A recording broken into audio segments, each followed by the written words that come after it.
ಓಂ ನಮೋ ಭಗವತೆ ವಾಸುದೇವಾಯ. ಓಂ ನಮೋ ಭಗವತೆ ವಾಸುದೇವಾಯ.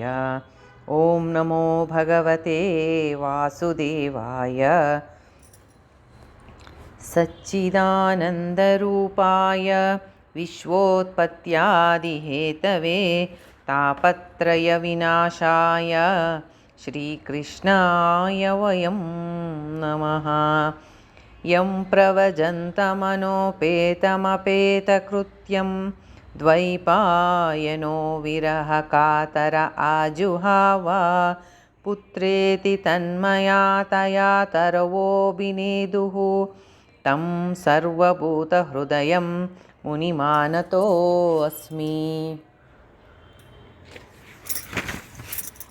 ಜನ್ಮಾದಸ್ಯ ಯತೋ ಅನ್ವಯಾದಿತರತಶ್ಚಾತ್ರೇಷ್ವಭಿಘ್ನಸ್ವರಾಟ್ ತೇನೇ ಬ್ರಹ್ಮಹೃದಾಯ ಆದಿಕವಯೇ ಮುಹ್ಯಂತಿ ಯತ್ಸೂರಯಃ. ತೇಜೋ ವಾರಿಮೃದಾಂ ಯಥಾ ವಿನಿಮಯೋ ಯತ್ರ ತ್ರಿಸರ್ಗೋ ಮೃಷಾ ಧಾಮ್ನಾ ಸ್ವೇನ ಸದಾ ನಿರಸ್ತಕುಹಕಂ ಸತ್ಯಂ ಪರಂ ಧೀಮಹಿ. ನಾರಾಯಣಂ ನಮಸ್ಕೃತ್ಯ ನರಂ ಚೈವ ನರೋತ್ತಮಂ ದೇವೀಂ ಸರಸ್ವತಿಂ ವ್ಯಾಸಂ ತತೋ ಜಯಮುದೀರಯೇತ್. ನಿಗಮಕಲ್ಪತರೋರ್ಗಲಿತಂ ಫಲಂ ಶುಕಮುಖಾದಮೃತದ್ರವಸಂಯುತಂ ಪಿಬತ ಭಾಗವತಂ ರಸಮಾಲಯಂ ಮುಹುರಹೋ ರಸಿಕಾ ಭುವಿ ಭಾವುಕಾಃ. ಹರೇ ಕೃಷ್ಣ. ನಾವು ಲಾಸ್ಟ್ ಕ್ಲಾಸಲ್ಲಿ ಪರೀಕ್ಷಿತ ಮಹಾರಾಜ ಕಲಿಯ ಸಂಭಾಷಣೆ ಮತ್ತು ಕಲಿಯ ತನಗೆ ಇರಲು ಕೆಲವು ಜಾಗಗಳನ್ನು ಕೊಡು ಎಂದು, ನೀನು ಬಹಳ ಧಾರ್ಮಿಕನಾದವನು, ನಿನ್ನ ರಾಜ್ಯದ ಜನ ಬಹಳ ಧಾರ್ಮಿಕರು, ನಿನ್ನ ರಾಜ್ಯದಲ್ಲಿ ನನಗೆ ಇರೋದಕ್ಕೆ ಕೆಲವು ಸ್ಥಾನಗಳನ್ನು ಕೊಡು ಅಂತ ಕಲಿ ಕೇಳ್ತಾನೆ. ಆಗ ಪರೀಕ್ಷಿತ ಮಹಾರಾಜ ಕಾಲಧರ್ಮವನ್ನು ತಿಳಿದು ಕಲಿಗೆ 4 ಜಾಗಗಳನ್ನು ಕೊಡ್ತಾನೆ. 5ನೇ ಜಾಗವನ್ನು ಕಲಿ ಮತ್ತೆ ಕೇಳ್ತಾನೆ, ನನಗೆ 4 ಸಾಲದು, ಇನ್ನೊಂದು ಕೊಡು ಅಂತ. ಮೊದಲನೇದಾಗಿ ದ್ಯೂತ, ಪಾನ, ಅಧಾರ್ಮಿಕ ಸ್ತ್ರೀ ಸಂಘ ಮತ್ತು ಸ್ಲಾಟರ್ ಹೌಸ್ ಅಥವಾ ಈ ಮಾಂಸ ಅಂಗಡಿ ಇರುತ್ತಲ್ಲ ಆ ಥರದ ಜಾಗ. ಮತ್ತು ಇನ್ನೊಂದು ಜಾಗವನ್ನು ಕೊಡು ಅಂತ ಕೇಳ್ತಾನೆ. ಆಗ ಪರೀಕ್ಷಿತ ಅವನಿಗೆ ಚಿನ್ನ, ಸುವರ್ಣ, ಅದರಲ್ಲಿ ಅತಿಯಾದ ಆಸೆ ಯಾರಿಗೆ ಇರುತ್ತೆ ಅಲ್ಲಿ ಇನ್ನೊಂದು ಜಾಗವನ್ನು ಕಲಿಗೆ ಕೊಡ್ತಾನೆ. ಇದನ್ನು ನೋಡಿದ್ವಿ ಲಾಸ್ಟ್ ಕ್ಲಾಸಲ್ಲಿ. ಪರೀಕ್ಷಿತ ಪಾಂಡವರ ಮೊಮ್ಮಗ, ಅವರ ಎಲ್ಲ ಸದ್ಗುಣಗಳನ್ನು ತನ್ನಲ್ಲಿ ಮೈಗೂಡಿಸ್ಕೊಂಡಿರ್ತಾನೆ. ಅಂತಹ ಪರೀಕ್ಷಿತ ಪಾಂಡವರ ಇಚ್ಛೆಯಂತೆ ತುಂಬ ಧರ್ಮದಿಂದ ರಾಜ್ಯವನ್ನು ಆಳ್ತಾ ಇರ್ತಾನೆ, ಭಗವದ್ಭಕ್ತನಾಗಿರ್ತಾನೆ. ಒಂದು ದಿನ ತನ್ನ ಬಿಲ್ಲನ್ನು ತಗೊಂಡು ಬೇಟೆ ಆಡೋಕ್ಕೋಸ್ಕರ ಕಾಡಿಗೆ ಹೋಗ್ತಾನೆ. ಅಲ್ಲಿ ಮೃಗಗಳ ಹಿಂದೆ ಓಡ್ತಾ ಓಡ್ತಾ ಓಡ್ತಾ ಅವನಿಗೆ ತುಂಬ ಸುಸ್ತಾಗತ್ತೆ. ಆಯಾಸದಿಂದ ಹಸಿವು, ಬಾಯಾರಿಕೆ ಎಲ್ಲ ಆಗತ್ತೆ. ಅಲ್ಲಿ ಕುಡಿಯೋದಕ್ಕೆ ಯಾವುದು ನೀರಿನ ಒಂದು ಜಲಾಶಯ ಏನೂ ಕಾಣೋದಿಲ್ಲ. ಅಲ್ಲೇ ಹುಡುಕ್ತಾ ಹುಡುಕ್ತಾ ಅವನು ಬಂದಾಗ ಅಲ್ಲಿ ಒಂದು ಋಷಿಯ ಆಶ್ರಮವಿರುತ್ತೆ. ಅಲ್ಲಿಗೆ ಹೋಗಿ ನೋಡ್ತಾನೆ. ಅಲ್ಲಿ ತನ್ನ ಎಲ್ಲ ಇಂದ್ರಿಯಗಳನ್ನು ನಿಗ್ರಹಿಸಿ ಸಮಾಧಿ ಸ್ಥಿತಿಯಲ್ಲಿರ್ತಕ್ಕಂತಹ ಶಮೀಕ ಋಷಿಗಳನ್ನ ನೋಡ್ತಾನೆ. ಅವರು ಬ್ರಹ್ಮ ರೂಪಿ ತುರಿಯಾವಸ್ಥೆಯಲ್ಲಿ ಇರ್ತಾರೆ. ಅಲ್ಲಿ ಅವನಿಗೆ ಕುತ್ಕೊಳ್ಳೋಕ್ಕೆ ಯಾವುದೇ ಒಂದು ಹುಲ್ಲಿನ ಆಸನ ಸಹ ಇರೋದಿಲ್ಲ. ಯಾರೂ ಅವನಿಗೆ ಬಾ ಕುತ್ಕೋ ಅಂತ ಅವ್ನಿಗೆ ಅರ್ಘ್ಯ ಪಾನ ಅಂದರೆ ಕುತ್ಕೊಳ್ಳಿ ಅಂಥೇಳಿ ನೀರಡಿಕೆ ಆಗಿರುತ್ತಲ್ಲ ತುಂಬ, ಅವನಿಗೆ ನೀರು, ಊಟ, ಉಪಚಾರ ಯಾರೂ ಮಾಡಲ್ಲ. ಅವನಿಗೆ ರಾಜನಾಗಿ ಅವನಿಗೆ ಕೊಡಬೇಕಾದಂತಹ ಗೌರವಗಳನ್ನ ಯಾರೂ ಕೊಡೋಕ್ಕಲ್ಲಿರೋದಿಲ್ಲ. ಆದ್ದರಿಂದ ತನಗೆ ಅವಮಾನ ಆಯಿತು ಅಂತ ಪರೀಕ್ಷಿತ ತಿಳ್ಕೊಂಬಿಡ್ತಾನೆ. ಜೊತೆಗೆ ಕೋಪ ಬೇರೆ ಬರುತ್ತೆ. ಕೋಪ ಯಾತಕ್ಕೆ ಬರುತ್ತೆ? ಹಸುವಾಗಿರುತ್ತೆ, ಬಾಯಾರಿಕೆ ಆಗಿರುತ್ತೆ ಮತ್ತು ತುಂಬ ಆಯಾಸ ಆಗಿರುತ್ತೆ. ಇದರಿಂದ ಕೋಪ ಮತ್ತು ತನ್ನನ್ನು ಯಾರು ಸರಿಯಾಗಿ ಇಲ್ಲಿ ಸತ್ಕರಿಸಲಿಲ್ಲ ಅಂತ ಒಂದು ಅವಮಾನ ಎಲ್ಲ ಸೇರಿ ಇದ್ದಕ್ಕಿದ್ದಂಗೆ ಅವನಿಗೆ ಆ ಬ್ರಾಹ್ಮಣನ ಮೇಲೆ ಕೋಪ ಬಂದುಬಿಡುತ್ತೆ. ಇದು ಪರೀಕ್ಷಿತನ ಸ್ವಭಾವ ಅಲ್ಲ, ಅವನ ಸಹಜ ಸ್ವಭಾವ ಅಲ್ಲ. ಅವನು ಬಹಳ ಶಾಂತ ಸ್ವಭಾವದವನು. ಪ್ರಸನ್ನ ಚಿತ್ತನು. ಆದರೆ ಈ ಒಂದು ಪರಿಸ್ಥಿತಿಯಲ್ಲಿ ಆಯಾಸದಿಂದಲೋ ಹಸಿವಿಂದಲೋ ನೀರಡಿಕೆಯಿಂದಲೋ ಅವನಿಗೆ ಬಹಳ ಕೋಪ ಬಂದ್ಬಿಡುತ್ತೆ. ಕೋಪದಿಂದ ಬ್ರಾಹ್ಮಣನ ಮೇಲೆ ಕೋಪ ಉಂಟಾಗುತ್ತೆ. ಅವನ ಜೀವನದಲ್ಲಿ ಇದು ಮೊಟ್ಟ ಮೊದಲ ಬಾರಿಗೆ ಹೀಗಾಗಿರುತ್ತೆ ಇಂಥ ಘಟನೆ. ಕೋಪದಿಂದ ಏನು ಮಾಡ್ತಾನೆ ಅಂದರೆ, ಅಲ್ಲಿ ಬಿದ್ದ ಒಂದು ಸತ್ತ ಹಾವನ್ನು ತೆಗೆದು ತನ್ನ ಬಾಣದ ತುದಿಯಿಂದ ಅದನ್ನು ಎತ್ಕೊಂಡು ಆ ಬ್ರಹ್ಮ ಋಷಿ ತಪಸ್ಸು ಮಾಡ್ತಾ ಕೂತಿರುವಂತಹ ಋಷಿಯ ಕೊರಳಿಗೆ ಅದನ್ನು ಹಾಕ್ಬಿಟ್ಟು ಹೊರಟುಬಿಡ್ತಾನೆ. ಹಾವು ಒಂಥರ ತಣ್ಣಗಿರೋ ಪ್ರಾಣಿ, ಅದನ್ನು ಮುಟ್ಟಿದ್ರೆ ತಣ್ಣಗಿರುತ್ತದು. ಅಂದರೆ ಆ ಸತ್ತ ಹಾವನ್ನು ಅವನು ಋಷಿಯ ಕೊರಳಿಗೆ ಹಾಕಿದ್ದು ಒಂದು ಸಂಕೇತ, ಒಂದು ಕೋಪದಿಂದ. ಇನ್ನೊಂದು ಅವನು ಅದು ಹಾಕಿದ್ದ ಸಂಕೇತ ಏನು ಅಂದರೆ, ನನಗೆ ಇಲ್ಲೂ ಯಾರೂ ಒಂಥರ ವಾಮ್ ವೆಲ್ಕಮ್ ಮಾಡಲಿಲ್ಲ ಅನ್ನೋ ಒಂದು ಅದನ್ನು ಅವನ ಮನಸ್ಸಲ್ಲಿ ಹಾಗೆ ಬರುತ್ತೆ. ಆದ್ದರಿಂದ ಅವನೇನು ಮಾಡ್ತಾನೆ, ಕೋಪದಿಂದ ಅಲ್ಲಿ ಬಿದ್ದ ಹಾವನ್ನು ತಗೊಂಡು ಋಷಿಯ ಕೊರಳಿಗೆ ಹಾಕ್ಬಿಟ್ಟು ತನ್ನ ರಾಜಧಾನಿಗೆ ಹಿಂತಿರುಗಿ ಹೊರಟೋಗ್ತಾನೆ. ಅವನ ಮೈಂಡಲ್ಲಿ ಒಂದು ಏನು ಕ್ವಶ್ಚನ್ ಇರುತ್ತೆ ಅಂದರೆ, ಏನು ಈ ಮುನಿ ಸಮಾಧಿಯಲ್ಲಿದ್ದಾನಲ್ಲ, ಇದು ನಿಜವಾದ ಸಮಾಧಿನೋ ಅಥವಾ ನನ್ನಿಂದ ಈ ರಾಜನಿಂದ ನನಗೇನಾಗಬೇಕು, ಇವನಿಗೆ ಯಾಕೆ ಎದ್ದು ನಾನು ಸನ್ಮಾನ ಮಾಡಬೇಕು ಅಂತ ನನ್ನ ಬಗ್ಗೆ ತಾತ್ಸಾರ ಭಾವನೆನೋ ಅಥವಾ ನಟನೆ ಮಾಡ್ತಾ ಇದ್ದಾನೋ ಈ ಋಷಿ ಅಂತೆಲ್ಲ ಅವನಿಗೆ ಮನಸ್ಸಲ್ಲಿ ಬರುತ್ತೆ. ಅಂದ್ಬಿಟ್ಟು ಹಂಗೆ ಹಾವು ಹಾಕ್ಬಿಟ್ಟು ಹೊರಟೋಗ್ತಾನೆ ಅವನು. ನಾನು ಯಾಕೆ ಎದ್ದು ಈ ರಾಜನಿಗೆ ಸತ್ಕಾರ ಮಾಡಬೇಕು, ಇವನಿಗೆ ಯಾಕೆ ನಾನು ಉಪಚಾರ ಮಾಡಬೇಕು ಅಂತ ನನ್ನ ಬಗ್ಗೆ ತಾತ್ಸಾರನೋ, ಅದರಿಂದ ಅವನ ನಟನೆ ಮಾಡ್ತಾ ಇದ್ದಾನೆ ಸಮಾಧಿ ಸ್ಥಿತಿ ಥರ ಅಂತ ಅವನ ಮನಸ್ಸಲ್ಲಿ ಬರುತ್ತೆ ಯೋಚನೆ. ಆಗ ಅವನು ಹಾಗೆ ಹಾವು ಹಾಕ್ಬಿಟ್ಟು ಹೊರಟೋಗ್ತಾನೆ ಅಲ್ಲಿಂದ ಕೋಪದಿಂದ. ಆ ಋಷಿ ಯಾರಿಗೆ ಇವನು ಹಾವನ್ನು ಹಾಕಿರ್ತಾನೋ ಅವರ ಹೆಸರು ಶಮೀಕ ಋಷಿಗಳು. ಅವರಿಗೆ ಒಬ್ಬ ಮಗ ಇರ್ತಾನೆ ಶೃಂಗಿ ಅಂತ. ಅವನು ಮಹಾ ತೇಜಸ್ವಿ ಬಾಲಕ, ಚೆನ್ನಾಗಿ ತಂದೆಯಿಂದ ವೇದಾಧ್ಯಯನ ಮಾಡಿರ್ತಾನೆ. ಅವನು ತನ್ನ ಸ್ನೇಹಿತರೊಡನೆ ಆಟ ಆಡ್ತಾ ಇರ್ತಾನೆ. ಆಗ ಬಂದು ಅವರ ತಂದೆಗೆ ಆದಂತಹ ಈ ಒಂದು ದುರ್ವ್ಯವಹಾರ ಅಥವಾ ಕೆಟ್ಟ ವ್ಯವಹಾರ ಈ ರಾಜ ಮಾಡಿದ್ದನ್ನು ಅವನ ಸ್ನೇಹಿತರೊಬ್ಬರು ಹೇಳ್ತಾರೆ. ಆಗ ಆ ಹುಡುಗನಿಗೆ ತುಂಬ ಬೇಸರ ಆಗತ್ತೆ. ಎಂಥ ಅಧರ್ಮ ಆಗ್ತಾಯಿದೆ, ಶ್ರೀಕೃಷ್ಣ ಪರಂಧಾಮಕ್ಕೆ ಹೊರಟು ಬಿಟ್ಟಿದ್ದಾನೆ. ಈ ಕ್ಷತ್ರಿಯರು ತುಂಬ ಎಲ್ಲೇ ಮೀರಿ ಅಂದರೆ ದುರಹಂಕಾರದಿಂದ ವರ್ತನೆ ಮಾಡ್ತಾ ಇದ್ದಾರೆ. ನಾನು ಇವರಿಗೆ ಶಿಕ್ಷೆಯನ್ನು ಕೊಡಲೇಬೇಕು. ನನ್ನ ತಪಸ್ಸಿನ ಬಲವನ್ನು ಇವರಿಗೆ ತೋರಿಸ್ತೀನಿ. ಹಿಂದೆ ರಾಜನಾದವನು, ಕ್ಷತ್ರಿಯನಾದವನು ಬ್ರಾಹ್ಮಣರನ್ನು ರಕ್ಷಣೆ ಮಾಡಬೇಕು, ಋಷಿಗಳನ್ನ ಸಂರಕ್ಷಣೆ ಮಾಡಬೇಕು. ಅಂತಹದಲ್ಲಿ ಶ್ರೀಕೃಷ್ಣ ಪರಮಾತ್ಮ, ಪಾಂಡವರು ಈ ಲೋಕದಲ್ಲಿ ಇಲ್ಲ ಅಂತ ಇವರು ತಮಗೆ ಕ್ಷತ್ರಿಯ ರಾಜರು ಎಂತಹ ದುರಹಂಕಾರದಿಂದ ಈ ರೀತಿ ವರ್ತನೆ ಮಾಡ್ತಾ ಇದ್ದಾರೆ ಅಂತ ಅವನಿಗೆ ತುಂಬ ಕೋಪ ಬರುತ್ತೆ. ಆಗ ಅವನಂತಾನೆ, ಇವರಿಗೆ ನಾನು ಶಿಕ್ಷೆ ಕೊಡ್ತೀನಿ, ನನ್ನ ತಪಸ್ಸಿನ ಬಲವನ್ನು ತೋರಿಸ್ತೀನಿ ಅಂತ ತನ್ನ ಕೌಶಿಕ ನದಿಗೆ ಹೋಗ್ತಾನೆ. ಆಚಮನ ಮಾಡಿ ಅಲ್ಲಿ ವಜ್ರದಂತೆ ತನ್ನ ಮಾತುಗಳನ್ನ ಪ್ರಯೋಗ ಮಾಡ್ತಾನೆ ಅಂತ ಭಾಗವತದಲ್ಲಿ ಇದೆ. ಅವನು ನನ್ನ ತಂದೆಗೆ ಈ ರೀತಿ ಮಾಡಿದಂತಹ ಅವಮಾನ ಮಾಡಿದಂತಹ ರಾಜ ಪರೀಕ್ಷಿತ, ನಾನು ತುಂಬ ಅವನ ವರ್ತನೆ ಎಲ್ಲೇ ಮೀರಿ ನಡೆದಿದ್ದಾನೆ. ಆದ್ದರಿಂದ ಇವತ್ತಿಂದ 7 ದಿನಕ್ಕೆ ತಕ್ಷಕ ಎಂಬ ಸರ್ಪ ಕಚ್ಚಿ ಅವನ ಸಾವಾಗಲಿ ಅಂತ ಶಾಪ ಕೊಟ್ಬಿಡ್ತಾನೆ ಹುಡುಗ. ಶಾಪ ಕೊಡ್ತಾನೆ. ಮತ್ತು ಸ್ನೇಹಿತರೊಡನೆ ತುಂಬ ದುಃಖ ಅವಮಾನ ಆಗಿರುತ್ತೆ, ತನ್ನ ತಂದೆಗೆ ಹಂಗಾಯಿತು ಅಂತ ಆಶ್ರಮಕ್ಕೆ ಬರ್ತಾನೆ. ಬಂದು ನೋಡ್ತಾನೆ, ತಂದೆಯ ಕತ್ತ ಸುತ್ತ ಆ ಥರ ಸತ್ತ ಹಾವಿನ ಒಂದು ಇದಿರುತ್ತೆ.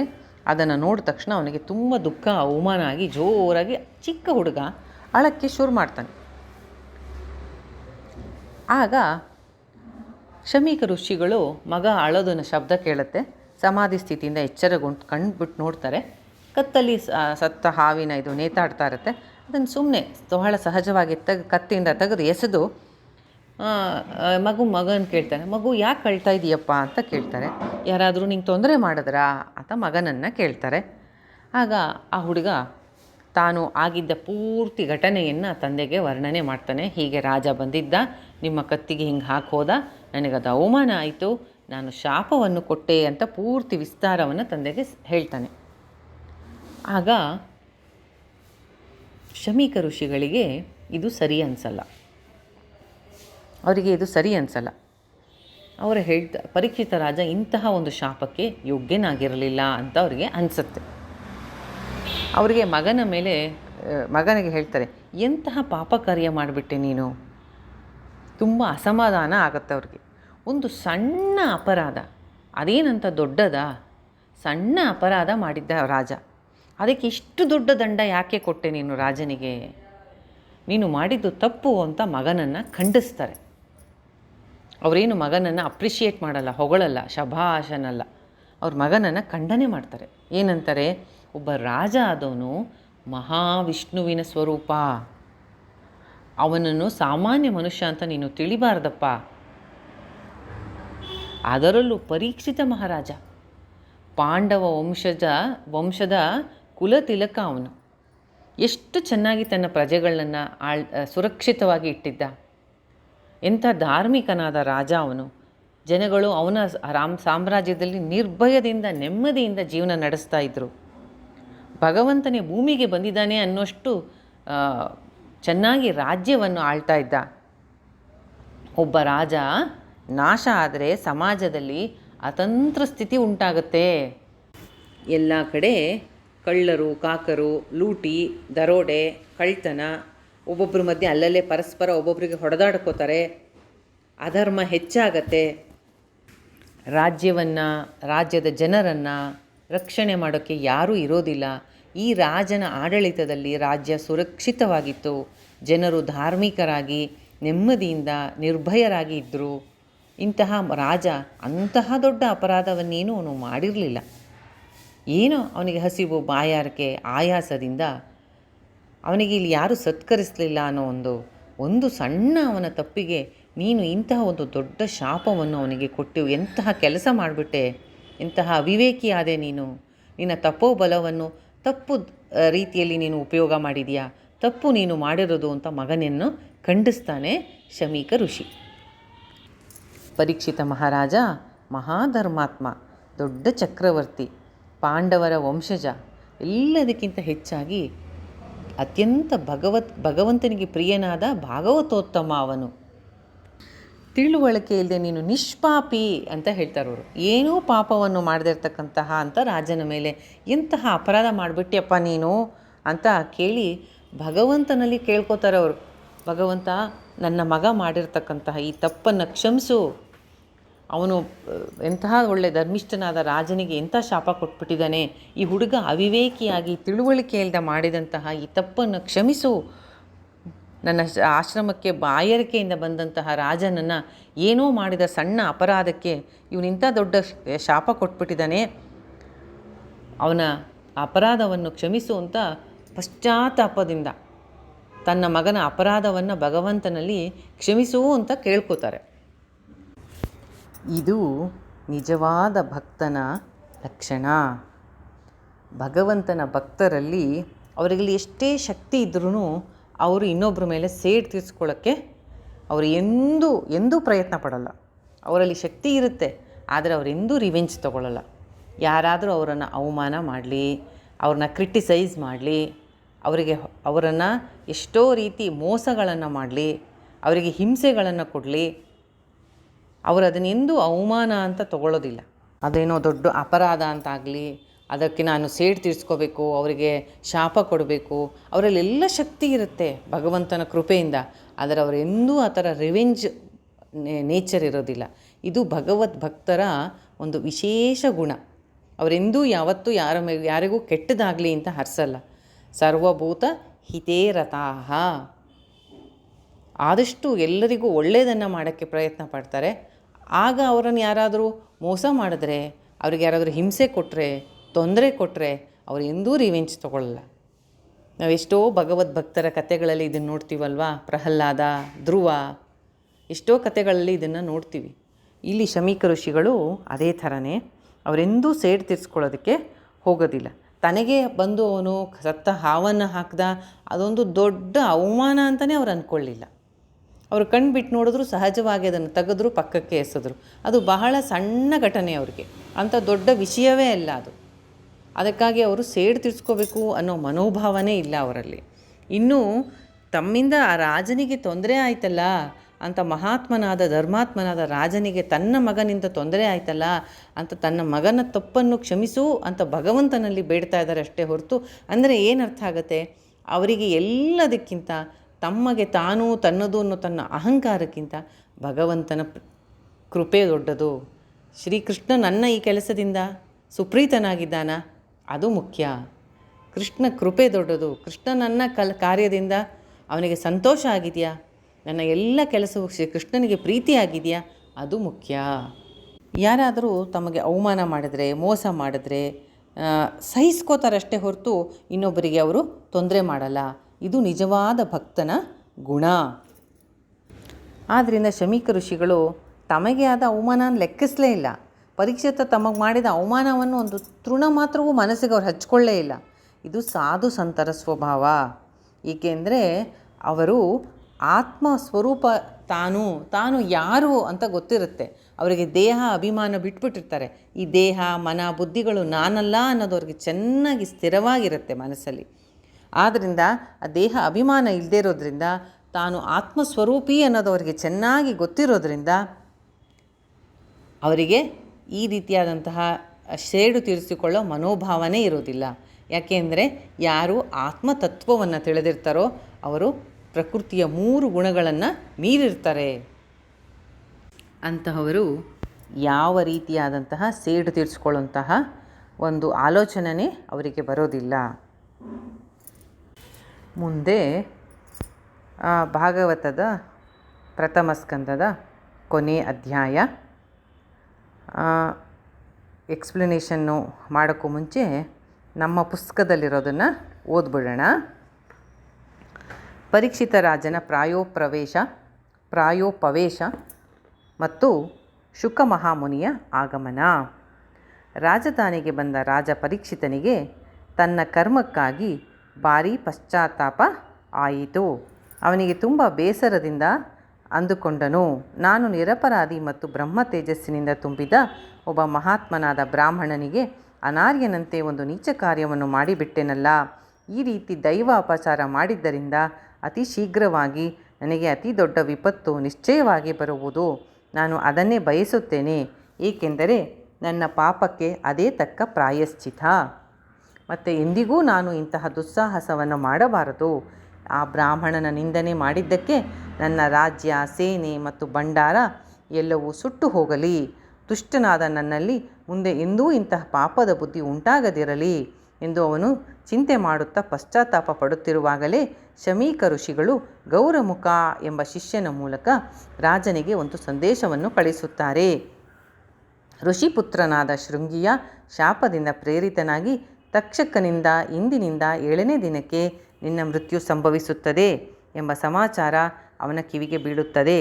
ಅದನ್ನು ಕೇಳಿದ ರಾಜ ಆ ತಕ್ಷಕನಿಂದ ನನ್ನ ರಾಜಕಾರ್ಯ ಮತ್ತು ಭೋಗಗಳಲ್ಲಿ ಆಸಕ್ತನಾಗಿರುವ ನನಗೆ ವೈರಾಗ್ಯ ಕಾರಣ ಆಯಿತು.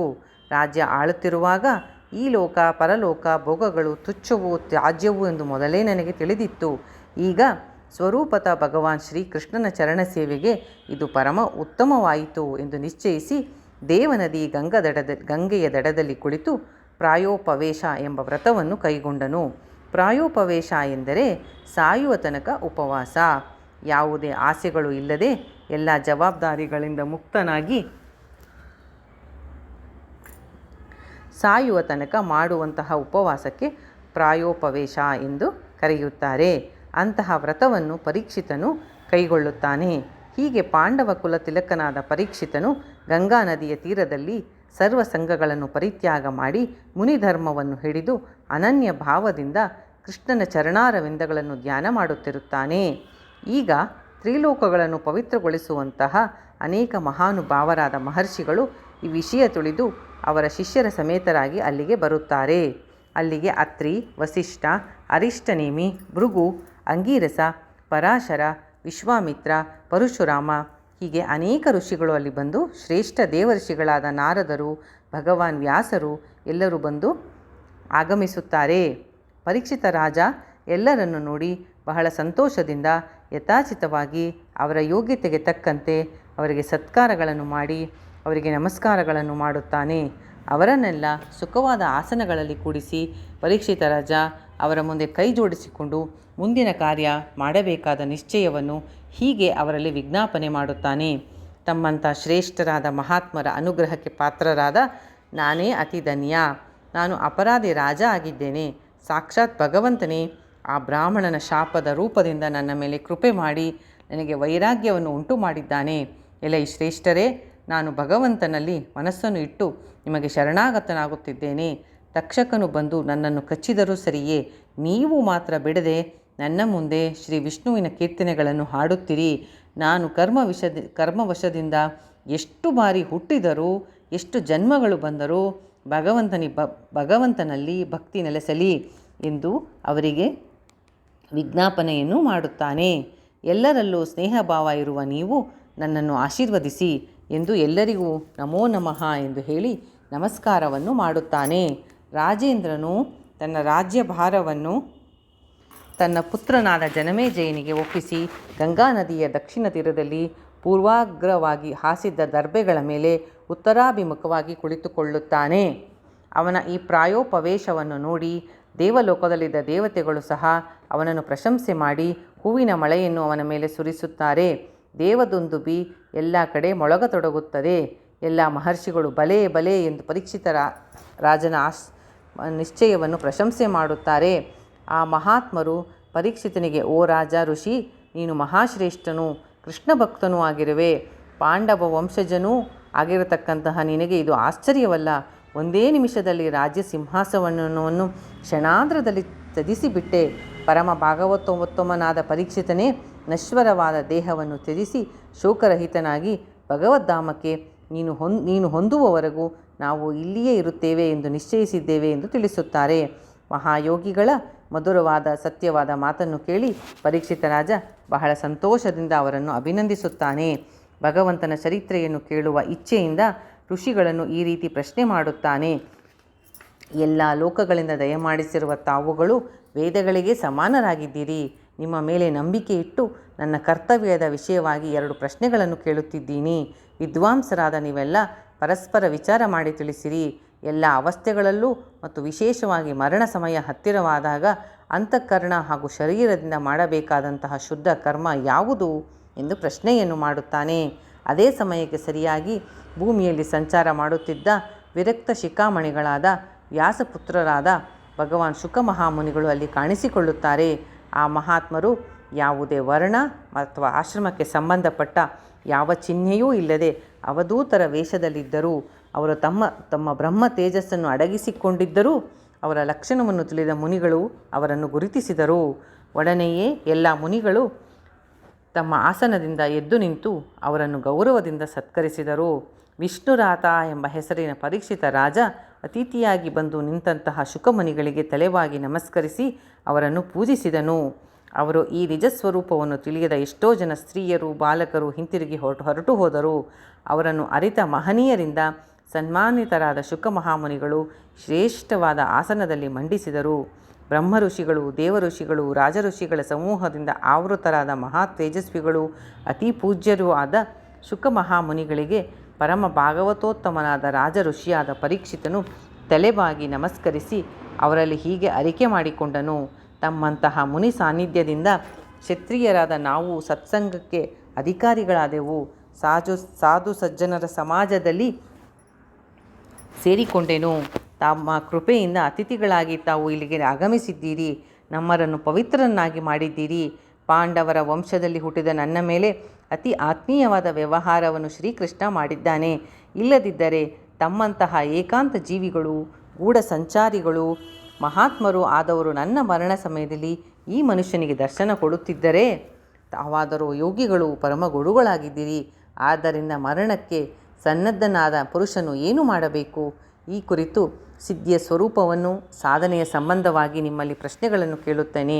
ಮಹಾತ್ಮರೇ, ಮನುಷ್ಯನಾದವನು ಏನು ಮಾಡಬೇಕೆಂದು, ಯಾವುದನ್ನು ಶ್ರವಣಿಸಬೇಕು, ಯಾರ ಜಪ ಮಾಡಬೇಕು, ಯಾರ ಸ್ಮರಣೆ ಮಾಡಬೇಕು, ಯಾರ ಭಜನೆ ಮಾಡಬೇಕು ಹಾಗೂ ಯಾವುದನ್ನು ತ್ಯಜಿಸಬೇಕು? ಬ್ರಹ್ಮ ತೇಜೋಮಯರಾದ ಪೂಜ್ಯರೇ, ತಮ್ಮ ದರ್ಶನವು ಅತ್ಯಂತ ದುರ್ಲಭವಾಗಿದ್ದು ತಾವು ಗೃಹಸ್ಥರ ಮನೆಗಳಲ್ಲಾದರೂ ಹಸು ಹಾಲು ಕರೆಯುವಷ್ಟು ಹೊತ್ತು ಸಹ ನಿಲ್ಲುವುದು ಪ್ರಾಯಶಃ ನೋಡಲು ಶಕ್ಯವಿಲ್ಲ. ಹೀಗೆ ಪರೀಕ್ಷಿತ ಪ್ರಶ್ನೆ ಮಾಡಲು ಸಕಲ ಧರ್ಮಗಳ ಮರ್ಮವನ್ನು ಅರಿತಿದ್ದ ವ್ಯಾಸನಂದನರಾದ ಭಗವಾನ್ ಶುಕ ಮಹಾಮುನಿಗಳು ಪರೀಕ್ಷಿತನಿಗೆ ಉತ್ತರ ಕೊಡತೊಡಗಿದರು. ಇಲ್ಲಿಗೆ ಪರೀಕ್ಷಿತ ರಾಜನ ಪ್ರಾಯೋಪವೇಶ ಮತ್ತು ಶುಕ ಮಹಾಮುನಿಯ ಆಗಮನ ಎಂಬ ಭಾಗವತ ಪ್ರಥಮ ಸ್ಕಂದದ 19ನೆಯ ಅಧ್ಯಾಯ ಮುಕ್ತಾಯವಾದುದು. ಇಲ್ಲಿಗೆ ಶ್ರೀಮದ್ ಭಾಗವತದ ಪ್ರಥಮ ಸ್ಕಂದವು ಸಮಾಪ್ತಿಯಾಯಿತು. ಶ್ರೀಕೃಷ್ಣಾರ್ಪಣಮಸ್ತು. ರಾಜ ಪರೀಕ್ಷಿತ ರಾಜಧಾನಿಗೆ ಬರ್ತಾನೆ. ತಾನು ಮಾಡಿದ ಕರ್ಮಕ್ಕೆ ಭಾರೀ ಪಶ್ಚಾತ್ತಾಪ ಆಗತ್ತೆ ಅವನಿಗೆ. ತುಂಬ ಬೇಸರದಿಂದ ಅನ್ಕೋತಾನೆ, ಎಂಥ ಕೆಲಸ ಮಾಡಿಬಿಟ್ನಲ್ಲ ನಾನು. ಒಬ್ಬ ಬ್ರಹ್ಮ ಋಷಿಗೆ, ಸಮಾಧಿ ಸ್ಥಿತಿಯಲ್ಲಿದ್ದಂತಹ ನಿರಪರಾಧಿಗೆ, ಅದು ಮಹಾತ್ಮನಿಗೆ ತುಂಬ ಅನಾರ್ಯನಂತೆ ವರ್ತನೆ ಮಾಡಿಬಿಟ್ಟೆ, ನೀಚ ಕಾರ್ಯ ಮಾಡಿಬಿಟ್ಟೆ. ಅವರು ನನಗೇನೂ ಅಪಚಾರ ಮಾಡಿರಲಿಲ್ಲ. ನಾನು ನನ್ನ ಕೋಪದಿಂದ ಈ ರೀತಿಯಾದಂತಹ ಒಂದು ಕೆಲಸ ಮಾಡಿದ್ದೀನಿ. ನಿಶ್ಚಯವಾಗಿ ನನಗೆ ಏನಾದರೂ ಒಂದು ದೊಡ್ಡ ವಿಪತ್ತು ಬಂದೇ ಬರುತ್ತೆ. ಅದೇ ಬರಲೇಬೇಕು, ನಾನು ಮಾಡಿದ ಪಾಪಕ್ಕೆ ಅದೇ ತಕ್ಕ ಪ್ರಾಯಶ್ಚಿತ ಅಂತ ಚಿಂತೆ ಮಾಡ್ತಾ ಇರ್ತಾನೆ. ಬೇಸರ ಆಗಿರುತ್ತೆ ಅವನಿಗೆ, ನಾನು ಇಂಥ ಕೆಲಸ ಮಾಡಿಬಿಟ್ನಲ್ಲ ಅಂತ.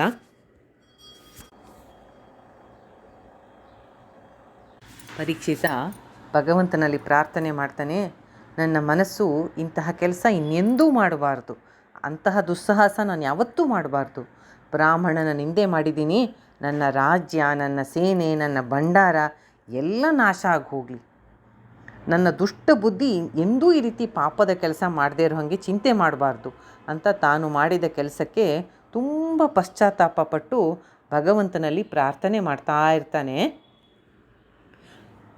ಆಗ ಶಮೀಕ ಋಷಿಗಳು ತಮ್ಮ ಗೌರಮುಖ ಎಂಬ ಶಿಷ್ಯನ ಮೂಲಕ ಅವನಿಗೆ ಉಂಟಾದ ಶಾಪದ ಬಗ್ಗೆ ಹೇಳಿ ಕಳಿಸ್ತಾರೆ. ಇಲ್ಲಿ ನಾವು 2 ಪಾಯಿಂಟನ್ನು ಡಿಸ್ಕಷನ್ ಮಾಡೋಣ. ಮೊದಲನೇದಾಗಿ, ಯಾವಾಗ ನಮ್ಮ ಮನಸ್ಸು ಡಿಸ್ಟರ್ಬ್ ಆಗಿರುತ್ತೆ ಆಗ ನಾವು ಡಿಸಿಷನ್ಸ್ ಮಾಡಬಾರ್ದು. ಆಗ ಮಾಡೋ ಪ್ರತಿಯೊಂದು ಡಿಸಿಷನ್ನು ತಪ್ಪಾಗತ್ತೆ. ಇದು ಪರೀಕ್ಷಿತನಿಗೆ ಮಾತ್ರ ಅಲ್ಲ, ಶಮೀಕ ಋಷಿಗಳ ಮಗನಾದ ಶೃಂಗಿಗೂ ಅಪ್ಲೈ ಆಗತ್ತೆ. ಈಗ ಪರೀಕ್ಷಿತ ನೋಡಿ, ಅವನು ಬೇಟೆ ಆಡ್ತಾ ಬಂದ. ಅವನಿಗೆ ಸುಸ್ತಾಗಿತ್ತು, ಹಸುವಾಗಿತ್ತು, ಬಾಯಾರಿಕೆ ಆಗಿತ್ತು. ಇದರಲ್ಲಿ ಕೋಪ ಬಂತು ಅಲ್ವಾ? ಕೋಪ ಬಂದಾಗ ಅಂತಹ ಸಮಯದಲ್ಲಿ ಆ ಡಿಸಿಷನ್ನು ಏನದು, ಸತ್ತ ಹಾವನ್ನು ಅವರ ಕತ್ತಿಗೆ ಹಾಕಬೇಕು, ತನಗೆ ಅವರು ಸರಿಯಾಗಿ ಸತ್ಕಾರ ಮಾಡಲಿಲ್ಲ ಅಂತ. ಆ ಡಿಸ್ಟರ್ಬ್ಡ್ ಮೈಂಡ್ ಏನು ಹೇಳುತ್ತೆ ಕೋಪ ಬಂದಾಗ, ಆ ಡಿಸಿಷನ್ಸ್ ಮಾಡಿದ್ರೆ ಮುಂದೆ ನಾವೇ ಅದಕ್ಕೆ ತುಂಬ ರಿಪೆಂಟ್ ಮಾಡಬೇಕಾಗತ್ತೆ, ರಿಗ್ರೆಟ್ ಮಾಡಬೇಕಾಗತ್ತೆ, ನಾನು ಹಿಂಗೆ ಮಾಡಿಬಿಟ್ನಲ್ಲ ಅಂತ. ಆದ್ದರಿಂದ ಯಾವಾಗಲೂ ಮೈಂಡು ಡಿಸ್ಟರ್ಬ್ ಆದಾಗ ನಾವು ಡಿಸಿಷನ್ಸು ಮಾಡಬಾರ್ದು. ಮೈಂಡು ಡಿಸ್ಟರ್ಬ್ ಆದ ಸ್ವಲ್ಪ ಹೊತ್ತು ಮನಸ್ಸು ಶಾಂತ ಆದಮೇಲೆ ಅದನ್ನು ಯೋಚನೆ ಮಾಡಿ ಯಾವಾಗಲೂ ಡಿಸಿಷನ್ಸ್ ಮಾಡಿದ್ರೆ ಅದು ಸರಿ ಹೋಗುತ್ತೆ. ಡಿಸ್ಟರ್ಬ್ಡ್ ಮೈಂಡಲ್ಲಿ ಕೆಲಸ ಮಾಡಿದ್ರೆ ಅದು ಯಾವಾಗಲೂ ನಮಗೇ ನಾವು ಮಾಡಿದ ಕೆಲಸ ಆಮೇಲೆ ಪಶ್ಚಾತ್ತಾಪ ಪಡೋ ಹಾಗೆ ಆಗತ್ತೆ. ಈಗ ಇಲ್ಲಿ ಪರೀಕ್ಷಿತನಿಗಾಗಿದ್ದು ಅದೇ, ಮತ್ತು ಶೃಂಗಿಗೆ ಆಗಿದ್ದು ಅದೇ. ಯಾರೋ ಬಂದು ಹೇಳಿದ್ರು ನಿಮ್ಮ ತಂದೆಗೆ ಹೀಗೆ ಮಾಡ್ದ ಅಂತ, ಯಾರು ಏನು ಅಂತ ಯೋಚನೆ ಮಾಡದೆ ಪರೀಕ್ಷಿತ ರಾಜನಿಗೆ ಹಿಂಗಾಗಲಿ ಅಂತ ಶಾಪ ಕೊಟ್ಬಿಟ್ಟ. ಆ ರಾಜ ಅಷ್ಟಕ್ಕೆ ಅದಕ್ಕೆ ಅರ್ಹನ? ಆ ದೊಡ್ಡ ಶಾಪಕ್ಕೆ, ಅವನು ಮಾಡಿದ ಸಣ್ಣ ತಪ್ಪಿಗೆ ಅಂಥ ದೊಡ್ಡ ಶಾಪ ಕೊಡೋಕ್ಕೆ ಅವನಿಗೆ ಅದು ತುಂಬ ಒಂದು ರೀತಿಯ ಅನ್ಯಾಯ ಆಯಿತು. ಇಬ್ಬರಿಗೂ ಅಪ್ಲೈ ಆಗುತ್ತೆ. ಯಾವಾಗಲೂ ನಾವು ಇದನ್ನು ತಿಳ್ಕೋಬೇಕು. ನಮ್ಮ ಮೈಂಡು ಡಿಸ್ಟರ್ಬ್ ಆದಾಗ, ಕೋಪ ಇದ್ದಾಗ, ಅಥವಾ ತುಂಬ ಟಯರ್ಡ್ನೆಸ್ಸಿಂದ ನಮಗೇನಾದ್ರು ಯೋಚನೆ ಮಾಡೋಕ್ಕಾಗದೇ ಇರೋ ಶಕ್ತಿ ಇಲ್ಲದೆ ಇದ್ದಾಗ ಡಿಸಿಷನ್ಸ್ನ ಮಾಡಬಾರ್ದು. ಮೈಂಡು ಕಾಮಾಗಿದ್ದಾಗ ನಾವು ಮಾಡಬೇಕು, ಮೊದಲನೇದು. 2ನೇ ಪಾಯಿಂಟು, ಇಲ್ಲಿ ನಮಗೆ ಈ ಭಾಗವತ ನಾನು ಹೇಳಿದ್ದೀನಿ, ಕಥಾರೂಪ ಭಾಷ್ಯ ಇದು. ಯಾವುದಕ್ಕೆ? ಭಗವದ್ಗೀತೆಗೆ, ಬ್ರಹ್ಮಸೂತ್ರಕ್ಕೆ, ಉಪನಿಷತ್ತಿಗೆ ಕಥಾರೂಪ ಭಾಷ್ಯ ಇದು ಅಂತ.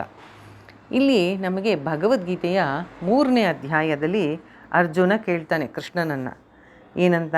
ಅತಕ್ಕೇನ ಪ್ರಯುಕ್ತೋಯಂ ಪಾಪಂ ಚರತಿ ಪುರುಷಃ ಅನಿಚ್ಛಿನ್ನಪಿ ವಾರ್ಷ್ಣೇಯ ಬಲಾದೀವ ನಿಯೋಜಿತ. ಕೃಷ್ಣ, ನಮಗೆ ಗೊತ್ತಿರುತ್ತೆ ಇದು ತಪ್ಪು, ಇದು ಮಾಡೋ ಕೆಲಸ ತಪ್ಪು, ಪಾಪದ ಕೆಲಸ ಅಂತ. ಆದರೂ ಯಾವುದರಿಂದ ಒಬ್ಬ ಮನುಷ್ಯ ತಪ್ಪನ್ನು ಮಾಡ್ತಾನೆ, ಪಾಪದ ಕೆಲಸವನ್ನು ಮಾಡ್ತಾನೆ ಅಂತ ಅರ್ಜುನ ಪ್ರಶ್ನೆಯನ್ನು ಕೇಳ್ತಾನೆ.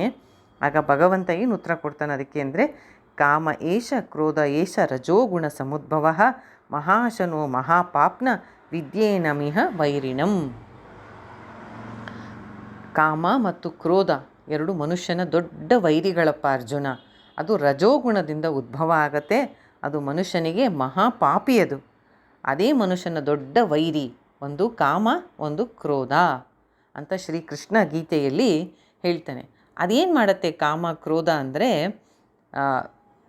ನಮಗೇನು ಒಂದು ಸರಿಯಾದ ಜ್ಞಾನ ಇದೆ, ತಿಳುವಳಿಕೆ ಇದೆ, ಇದು ಸರಿ ಇದು ತಪ್ಪು ಅನ್ನೋ ಒಂದು ವಿವೇಕ ಇದೆಯಲ್ಲ, ಅದನ್ನು ಈ ಕೋಪ ಮತ್ತು ಕಾಮ ಮತ್ತು ಕ್ರೋಧ ಅದು ಬಂದಾಗ ಅದು ಆ ಬುದ್ಧಿಯನ್ನು ಮುಚ್ಚಿಬಿಡುತ್ತೆ, ಆ ಜ್ಞಾನವನ್ನು ಮುಚ್ಚಿಬಿಡುತ್ತೆ.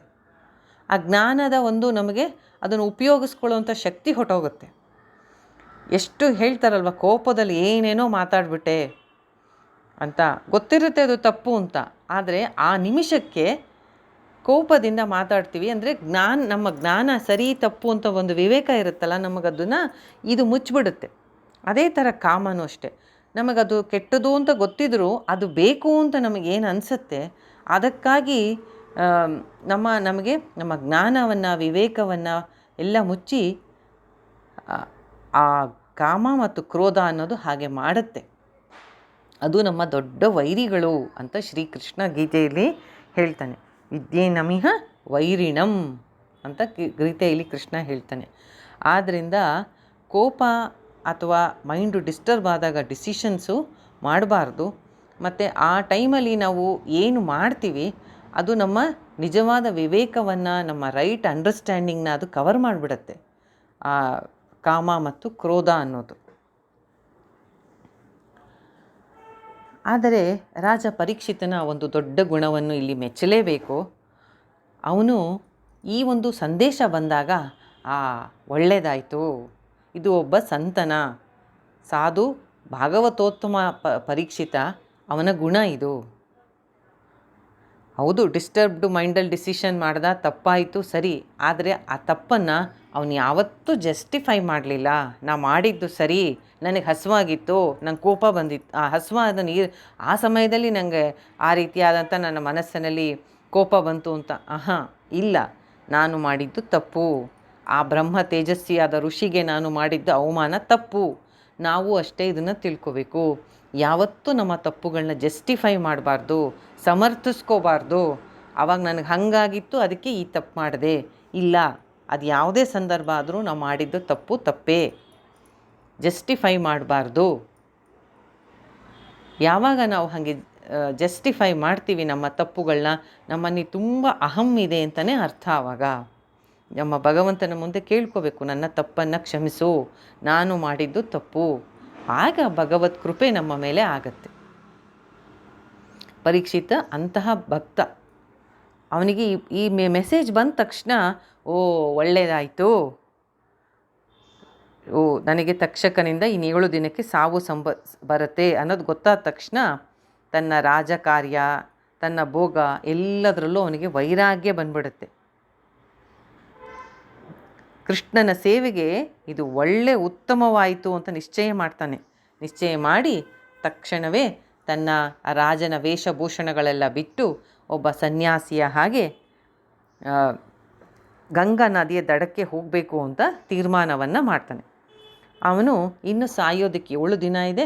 7 ದಿನವೂ ಆಹಾರ, ನಿದ್ರೆ, ನೀರು ಎಲ್ಲವನ್ನು ಬಿಟ್ಬಿಡ್ತಾನೆ.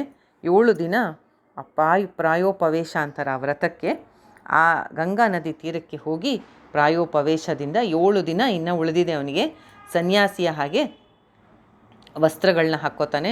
ಎಲ್ಲ ತನ್ನ ರಾಜನ ವಸ್ತ್ರಭೂಷಣ ಎಲ್ಲವನ್ನು, ಬಡವೆ ಎಲ್ಲವನ್ನು ಬಿಟ್ಬಿಡ್ತಾನೆ.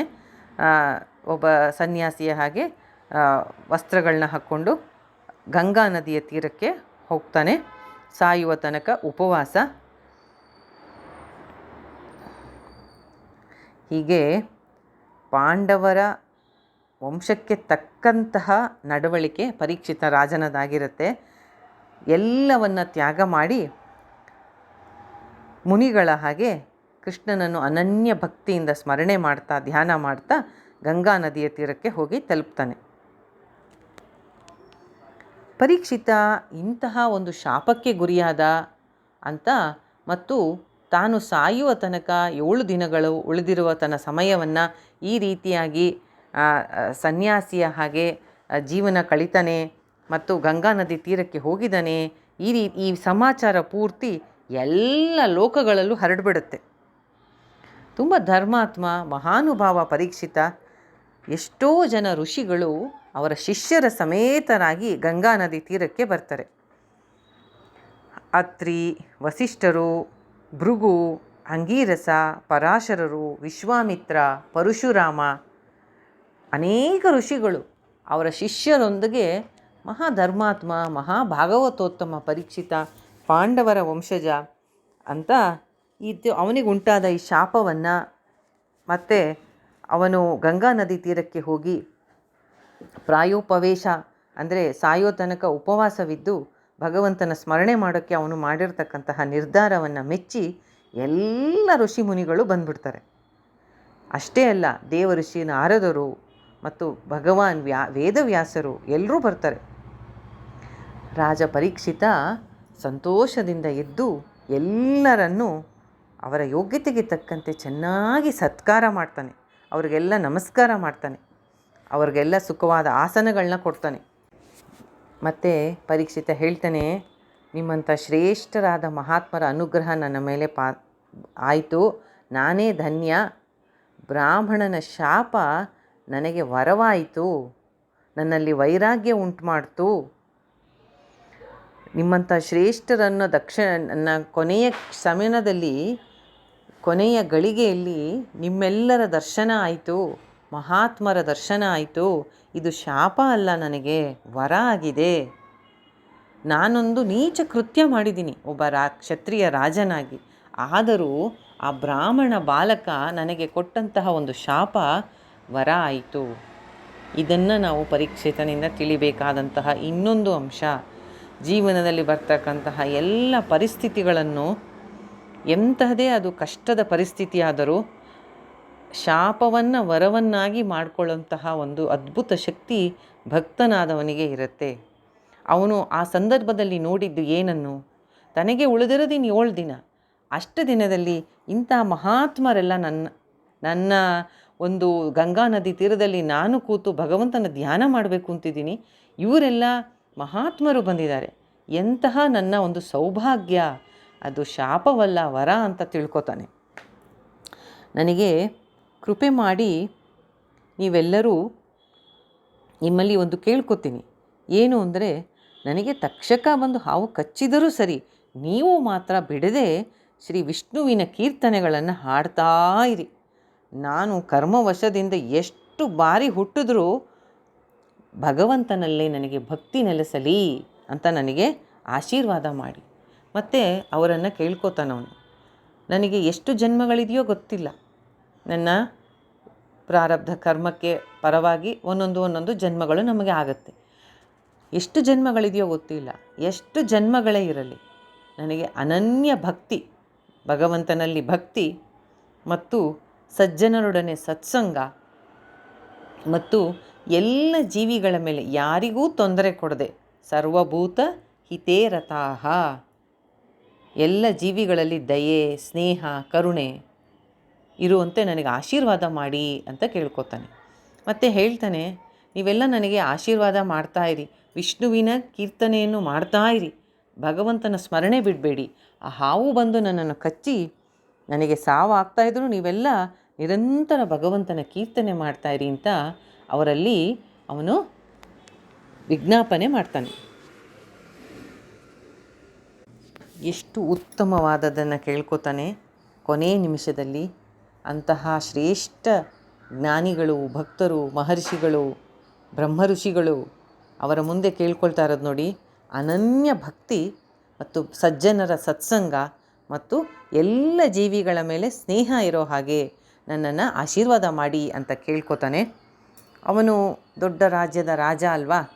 ರಾಜ್ಯವನ್ನು ತನ್ನ ಪುತ್ರ ಜನಮೇಜಯನಿಗೆ, ಅವನಿಗೆ 4 ಜನ ಮಕ್ಕಳು, ಅದರಲ್ಲಿ ದೊಡ್ಡವನಾದ ಜನಮೇಜಯನಿಗೆ ರಾಜ್ಯಭಾರದ ಸಮಸ್ತ ಜವಾಬ್ದಾರಿಯನ್ನು ಕೊಟ್ಬಿಟ್ಟು ಗಂಗಾ ನದಿ ತೀರದಲ್ಲಿ ಗಂಗಾ ನದಿಯ ದಕ್ಷಿಣ ತೀರ, ಅಲ್ಲಿ ಪೂರ್ವಾಗ್ರವಾಗಿ ದರ್ಬೆಗಳ ಮೇಲೆ ಕುತ್ಕೊಂಡು ಉತ್ತರಾಭಿಮುಖವಾಗಿ, ಪೂರ್ವದಲ್ಲಿ ಹಾಸಿದ ದರ್ಬೆಗಳ ಮೇಲೆ ಉತ್ತರಾಭಿಮುಖವಾಗಿ ಕುತ್ಕೋತಾನೆ. ಅವನು ಮಾಡ್ತಾ ಇದ್ದಂತಹ ಈ ನಿರ್ಧಾರವನ್ನು ನೋಡಿ ದೇವತೆಗಳಿಗೆ ತುಂಬ ಸಂತೋಷ ಆಗುತ್ತೆ.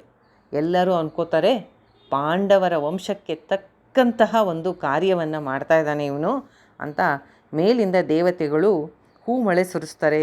ದೇವದುಂದುಬಿ ಎಲ್ಲ ಕಡೆ ಮೊಳಗತ್ತೆ. ಎಲ್ಲ ಋಷಿಗಳು ಭಲೇ ಭಲೇ ಪರೀಕ್ಷಿತ ಅಂತಾರೆ. ಆ ಮಹರ್ಷಿಗಳು ಅವನಿಗೆ ಹೇಳ್ತಾರೆ, ಪರೀಕ್ಷಿತ, ನೀನು ಅನನ್ಯ ಕೃಷ್ಣ ಭಕ್ತ, ಪಾಂಡವ ವಂಶಕ್ಕೆ ತಕ್ಕಂಥ ಕೆಲಸವನ್ನು ಮಾಡ್ತಾ ಇರೋದು ಇದು ಆಶ್ಚರ್ಯ ಏನಲ್ಲ. ಪಾಂಡವರು ಹಾಗೆ ಅಲ್ವಾ, ಇಡೀ ಜೀವನವನ್ನು ಎಷ್ಟೇ ಕಷ್ಟಗಳು ಬಂದರೂ ಧರ್ಮದ ದಾರಿ, ಸತ್ಯದ ದಾರಿ ಬಿಡಲಿಲ್ಲ. ಭಗವಂತನಿಗೆ ಪ್ರತಿಯೊಂದು ಕೃಷ್ಣನ ಪ್ರೀತಿಗಾಗಿ ಅವರ ಎಲ್ಲ ಕರ್ತವ್ಯಗಳು ಮಾಡಿದ್ರು.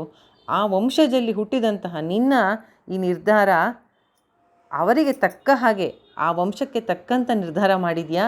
ಇದು ಪಾಂಡವರ ಮೊಮ್ಮಗ ಮಾಡ್ತಕ್ಕಂತಹ ಒಂದು ನಿರ್ಧಾರ. ಆದ್ದರಿಂದ ಅಂತಹ ಆಶ್ಚರ್ಯ ಅಲ್ಲ. ಮಹಾಶ್ರೇಷ್ಠ ಭಕ್ತ ನೀನು, ಒಂದೇ ನಿಮಿಷದಲ್ಲಿ ರಾಜ್ಯ ಸಿಂಹಾಸನವನ್ನು ಬಿಟ್ಬಿಟ್ಟಿಯಲ್ಲ. ಪರಮ ಭಾಗವತೋತ್ತಮನಪ್ಪ ಪರೀಕ್ಷಿತ ನೀನು. ನಿನ್ನಂತಹ ಮಹಾಭಕ್ತ ನಶ್ವರವಾದ ದೇಹವನ್ನು ತ್ಯಜಿಸಿ ಈ ದೇಹ ಬಿಟ್ಬಿಟ್ಟು ನೀನು ಎಲ್ಲ ಶೋಕದಿಂದ ಮುಕ್ತನಾಗಿ ಭಗವದ್ಧಾಮಕ್ಕೆ ಹೋಗ್ತೀಯಲ್ಲ, ಅದು ನೀನು ಪಡೆಯೋವರೆಗೂ ನಾವೆಲ್ಲ ಇಲ್ಲೇ ಇರ್ತೀವಿ ಅಂತ ಅವರೆಲ್ಲ ಅವರವರಲ್ಲೇ ಮಾತಾಡಿಕೊಂಡು ತಮ್ಮ ನಿರ್ಧಾರನ ಪರೀಕ್ಷಿತನಿಗೆ ಹೇಳ್ತಾರೆ. ಅವರ ನಿರ್ಧಾರ ಕೇಳಿ ಪರೀಕ್ಷಿತನಿಗೆ ಬಹಳ ಸಂತೋಷ ಆಗುತ್ತೆ. ಅವರನ್ನೆಲ್ಲ ಅಭಿನಂದನೆ ಮಾಡ್ತಾನೆ. ಆಮೇಲೆ ಅವರನ್ನೆಲ್ಲ ಕೇಳ್ತಾನೆ, ನೀವು ನನ್ನ ಮೇಲೆ ದಯೆ ತೋರಿಸಿ ನನ್ನ ಜೊತೆನೇ ಇರಬೇಕು ಅಂತ ನಿರ್ಧಾರ ಮಾಡಿದ್ದು ನನಗೆ ಬಹಳ, ನಿಮ್ಮ ಸ್ವ ಇಚ್ಛೆಯಿಂದ ಈ ನಿರ್ಧಾರ ಮಾಡಿದ್ದೀರಾ, ನನಗೆ ಬಹಳ ಸಂತೋಷ ಆಯಿತು. ನನಗೆ ಭಗವಂತನ ಚರಿತ್ರೆ ಕೇಳಬೇಕು ಅಂತ ಅವರನ್ನು ಕೇಳ್ತಾನೆ. ನೀವೆಲ್ಲ ವೇದಗಳಿಗೆ ಸಮಾನರಾಗಿದ್ದೀರಾ, ನಿಮ್ಮ ಮೇಲೆ ನನಗೆ ಅತಿಯಾದ ನಂಬಿಕೆ ಇದೆ. ನನಗೆ ತಿಳಿದೇ ಇರತಕ್ಕಂತಹ ಕೆಲವು ನನ್ನ ಕರ್ತವ್ಯದ ವಿಷಯವಾಗಿ ಒಂದೆರಡು ಪ್ರಶ್ನೆಗಳಿದೆ. ವಿದ್ವಾಂಸರಾದ ನೀವೆಲ್ಲ ನಿಮ್ಮಲ್ಲೇ ಪರಸ್ಪರ ವಿಚಾರ ಮಾಡಿ ನನಗೆ ಹೇಳ್ರಿ ಅಂತ ಅವ್ರನ್ನ ಕೇಳಿ, ಮರಣ ಸಮಯ ಬಂದಾಗ ನಾವು ಅಂತಃಕರಣ ಅಂದರೆ ಮನ, ಬುದ್ಧಿ, ಚಿತ್ತ, ಅಹಂಕಾರ, ಅಂತಃಕರಣ ಹಾಗೂ ಮತ್ತು ನಮ್ಮ ಈ ಶರೀರದಿಂದ ನಾನು ಮಾಡಬೇಕಾದಂತಹ ಕರ್ಮಗಳು ಯಾವುದೋ,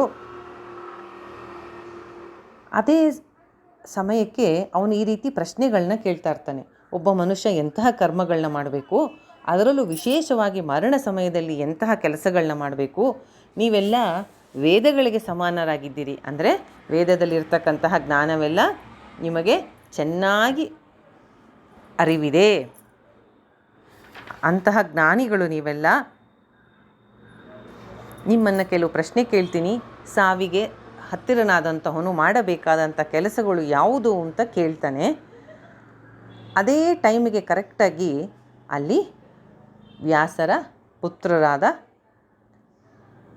ಮಹಾಜ್ಞಾನಿಗಳಾದ ಶುಕ ಮಹಾಮುನಿಗಳು ಬರ್ತಾರೆ. ಅವರು ಯಾವುದೇ ಒಂದು ರೀತಿಯಾದಂತಹ ಯಾವುದೇ ಆಶ್ರಮಕ್ಕೆ, ಅಂದರೆ ಸನ್ಯಾಸ, ಬ್ರಹ್ಮಚಾರಿ, ಗೃಹಸ್ಥ, ವಾನಪ್ರಸ್ಥ, ಆ ಥರ ಯಾವುದೇ ಒಂದು ಆಶ್ರಮಕ್ಕೆ ಸಂಬಂಧಪಟ್ಟ ಯಾವುದೇ ಚಿಹ್ನೆ ಇರೋದಿಲ್ಲ. ಅಂದರೆ ಅವರು ಒಂಥರ ಅವಧೂತರು. ಅವರಿಗೆ ಎಷ್ಟು ಜ್ಞಾನ ಇರುತ್ತೆ ಅಂದರೆ ಅವರ ಬ್ರಹ್ಮ ತೇಜಸ್ಸವ್ರನ್ನ ಅವ್ರು ಎಷ್ಟು ತೋರಿಸ್ಕೋತಾ ಇರಲ್ಲ ಎಲ್ಲ ಕಡೆಗೂ. ಮಹಾಜ್ಞಾನಿಗಳು, ವಿರಕ್ತ ಶಿಖಾಮಣಿಗಳು, ಶುಕ ಮಹಾಮುನಿಗಳು. ಅವರು ಅವಧೂತರ ಥರ ಎಲ್ಲ ಕಡೆ ಓಡಾಡ್ತಾ ಇರ್ತಾರೆ. ಒಂದು ಕಡೆ ಅವರು ಸ್ವಲ್ಪ ಹಸುವಿನ ಹಾಲು ಕರೆಯುವಷ್ಟು ಸಮಯ ಒಂದು ಮನೆಯಲ್ಲಿ ಅವರು ಇರ್ತಿರಲ್ಲ. ಒಂದು ಗೃಹಸ್ಥರ ಮನೆಯಲ್ಲಿ ನಿರಂತರ ಸಂಚಾರ ಮಾಡ್ತಾ ಇರ್ತಾರೆ. ಎಲ್ಲ ಋಷಿಗಳು ಅವ್ರು ಬರೋದು ನೋಡಿ ಎದ್ದು ನಿಂತ್ಕೊಂಡ್ಬಿಡ್ತಾರೆ. ಗೌರವದಿಂದ ಅವರಿಗೆ ಸನ್ಮಾನ ಸತ್ಕಾರ ಮಾಡ್ತಾರೆ. ಪರೀಕ್ಷಿತ ರಾಜ ಓಡಿ ಬಂದು ಅವರ ಮುಂದೆ ತಲೆಬಾಗಿ ನಮಸ್ಕಾರ ಮಾಡ್ತಾನೆ. ಅವರನ್ನು ಆಸನದಲ್ಲಿ ಕೂಡಿಸಿ ಪೂಜೆ ಮಾಡ್ತಾನೆ. ಅವರು ಒಂಥರ ಎಲ್ಲ ಇವ್ರ ಥರ ಸನ್ಯಾಸಿಗಳ ಹಾಗೆ ವೇಷ ಎಲ್ಲ ಹಾಕಿರೋದಿಲ್ಲಲ್ಲ, ಅವಧೂತ ವೇಷ ಅವ್ರದ್ದು. ಅವ್ರನ್ನ ನೋಡಿ ಎಷ್ಟೋ ಜನಕ್ಕೆ ಅವರ ಮಹಿಮೆ ಗೊತ್ತಿರಲ್ಲ. ಅವರೆಲ್ಲ ಹೊಟ್ಟೋಗ್ತಾರೆ. ಎಲ್ಲ ಎಷ್ಟೋ ಜನ ಸ್ತ್ರೀಯರು, ಮಕ್ಕಳು ಎಲ್ಲ ಅವ್ರನ್ನ ನೋಡಿ, ಅವ್ರು ಬರ್ತಾ ಇರ್ಬೇಕಾದ್ರೆ ಅವ್ರ ಹಿಂದೆಯೇ ಅವ್ರನ್ನ ನೋಡಿ ತಮಾಷೆ ಮಾಡ್ಕೊಂಡು ಬರ್ತಾ ಇರ್ತಾರಂತೆ ಅವರೆಲ್ಲ, ಮಕ್ಕಳೆಲ್ಲ. ಆದರೆ ಅವ್ರು ಯಾವುದನ್ನೂ ಮನಸ್ಸಿಗೆ ಹಚ್ಕೊಳ್ಳಲ್ಲ. ಆದರೆ ಅವರನ್ನು ಮಹಾತ್ಮರು, ಮಹನೀಯರು ಅವರನ್ನು ಗುರುತಿಸ್ತಾರೆ. ಬಂದಂಥ ಶುಕ ಮಹಾಮುನಿಗಳಿಗೆ ಶ್ರೇಷ್ಠವಾದ ಆಸನದಲ್ಲಿ ಕೂಡಿಸ್ತಾನೆ ಪರೀಕ್ಷಿತ. ಅವರಿಗೆ ಸತ್ಕಾರ ಮಾಡ್ತಾನೆ. ಅವರ ಸುತ್ತ ಎಲ್ಲ ತರಹದ ದೇವ ಋಷಿಗಳು, ಬ್ರಹ್ಮ ಋಷಿಗಳು, ರಾಜ ಋಷಿಗಳು ಸುತ್ತು ಹೊಡೆದ್ಬಿಟ್ಟಿರ್ತಾರೆ.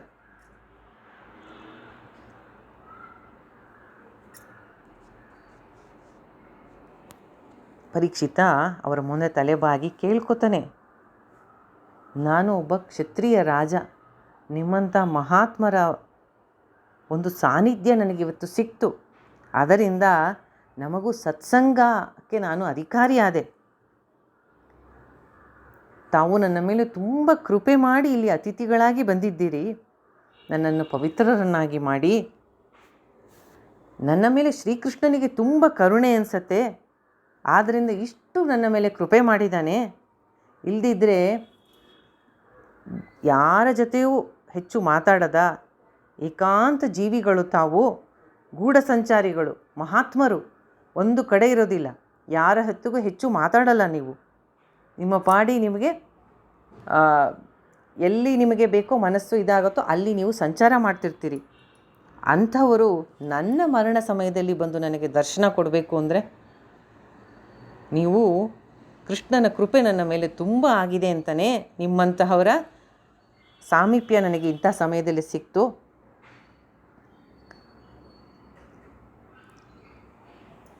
ಮರಣ ಸಮಯ ಹತ್ತಿರ ಆಗಿದೆ ನನಗೆ. ಅಂತಹ ನಾನು ಏನು ಮಾಡಬೇಕು? ಸಾಧನೆಯ ವಿಷಯವಾಗಿ ಕೆಲವು ಪ್ರಶ್ನೆಗಳನ್ನು ಕೇಳ್ತಾನೆ ಅಂತ ಅವರಿಗೆ ಪ್ರಶ್ನೆಗಳನ್ನು ಪರೀಕ್ಷಿತ ಕೇಳ್ತಾನೆ. ಏನೇನು ಕೇಳ್ತಾನೆ? ಮನುಷ್ಯನಾದವನು ಏನು ಮಾಡಬೇಕು? ಯಾವುದನ್ನು ಕೇಳಬೇಕು? ಶ್ರವಣಿಸಬೇಕು ಅಂದರೆ ಕೇಳಬೇಕು. ಯಾರ ಜಪ ಮಾಡಬೇಕು? ಯಾರ ಸ್ಮರಣೆ ಮಾಡಬೇಕು? ಯಾರ ಭಜನೆ ಮಾಡಬೇಕು? ಮತ್ತು ಏನನ್ನು ಮಾಡಬಾರ್ದು? ಸಾವಿನ ಸಮಯ ಹತ್ತಿರ ಆದಾಗ ಏನನ್ನು ಮಾಡಬಾರದು? ಈ ಥರ ಪ್ರಶ್ನೆಗಳನ್ನು ಪರೀಕ್ಷಿತ ಶುಕ ಮಹಾಮುನಿಗಳ ಮುಂದೆ ಇಡ್ತಾನೆ. ನಿಮ್ಮ ದರ್ಶನ ತುಂಬ ದುರ್ಲಭವಾದದ್ದು. ಸಕಲ ಧರ್ಮಗಳನ್ನು ಎಲ್ಲವನ್ನು ತಂದೆ ವ್ಯಾಸರಿಂದ ಸರಿಯಾಗಿ ತಿಳಿದಿದ್ದೀರಾ. ದಯಮಾಡಿ ನನಗೆ ನನ್ನ ಈ ಪ್ರಶ್ನೆಗಳಿಗೆ ಉತ್ತರ ಕೊಡಿ ಅಂತ ಪರೀಕ್ಷಿತ ಶುಕ ಮಹಾಮುನಿಗಳನ್ನ ಕೇಳ್ತಾನೆ. ಇಲ್ಲಿಗೆ ಭಾಗವತದ ಪ್ರಥಮ ಸ್ಕಂದ ಮುಗಿಯುತ್ತೆ. ಎರಡನೇ ಸ್ಕಂದದಿಂದ ಶುಕ ಮಹಾಮುನಿಗಳು ಮಾತಾಡ್ತಾರೆ. ಅವರು ಪರೀಕ್ಷಿತನ ಪ್ರಶ್ನೆಗಳನ್ನು ಒಂದೊಂದೇ ತಗೊಂಡು, ಈಗ ಇವನಿಲ್ಲಿ ಕೇಳಿದ್ನಲ್ಲ, ಏನು ಮಾಡಬೇಕು, ಯಾವುದನ್ನು ಕೇಳಬೇಕು, ಯಾರ ಜಪ ಮಾಡಬೇಕು, ಯಾರ ಸ್ಮರಣೆ ಮಾಡಬೇಕು, ಯಾವುದನ್ನು ಮಾಡಬಾರ್ದು, ಈ ಎಲ್ಲ ಪ್ರಶ್ನೆಗಳಿಗೂ ಎರಡನೇ ಸ್ಕಂದದಿಂದ ಶುಕ ಮುನಿಗಳು ಉತ್ತರವನ್ನು ಪರೀಕ್ಷಿತನಿಗೆ ಕೊಡ್ತಾರೆ. ಈ ಮೊದಲನೇ ಸ್ಕಂದ ಪೂರ್ತಿ ಈ ಪರೀಕ್ಷಿತನ ಕತೆ. ಎರಡನೆಯದರಿಂದ ಶುಕರು ಅವನಿಗೆ ಹೇಳಿದಂತಹ ಉತ್ತರವನ್ನು ಭಾಗವತದ 2ನೇ ಅಧ್ಯಾಯದಿಂದ ನಾವು ನೋಡ್ತೀವಿ. ಶುಕ ಮಹಾಮುನಿಗಳ ಕತೆ ವ್ಯಾಸರ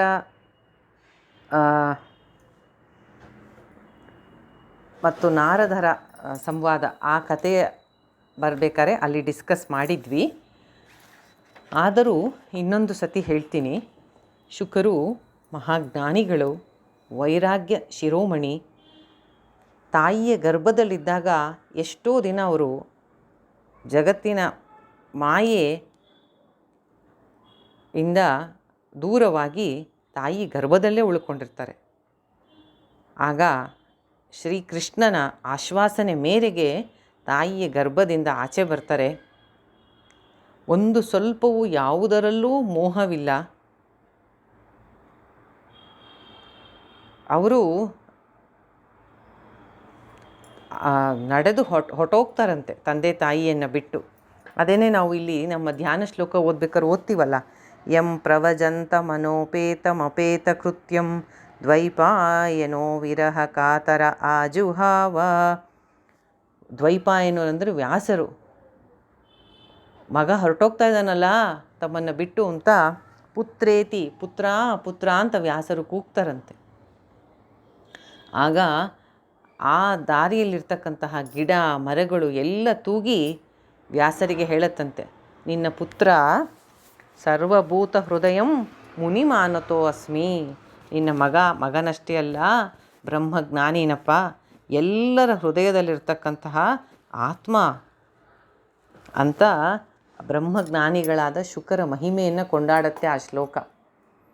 ಅಂತಹ ವಿರಕ್ತ ಶಿಖಾಮಣಿಗಳು ಮುಂದೆ ಭಾಗವತದಲ್ಲಿ ಬರುತ್ತೆ, 2ನೇ ಅಧ್ಯಾಯದಲ್ಲಿ ಹೇಳ್ತಾರವರು, ನನಗೆ ನಿರ್ಗುಣ ನಿರಾಕಾರ ಬ್ರಹ್ಮದ ಆರಾಧನೆಯಲ್ಲೇ ಆಸಕ್ತಿ, ಆದರೆ ನನ್ನ ತಂದೆಯ ಶಿಷ್ಯರು ಕೆಲವರು ಭಾಗವತದ ದಶಮ ಸ್ಕಂದದ ಕೆಲವು ಶ್ಲೋಕಗಳನ್ನ ಹೇಳ್ತಾಯಿದ್ರು.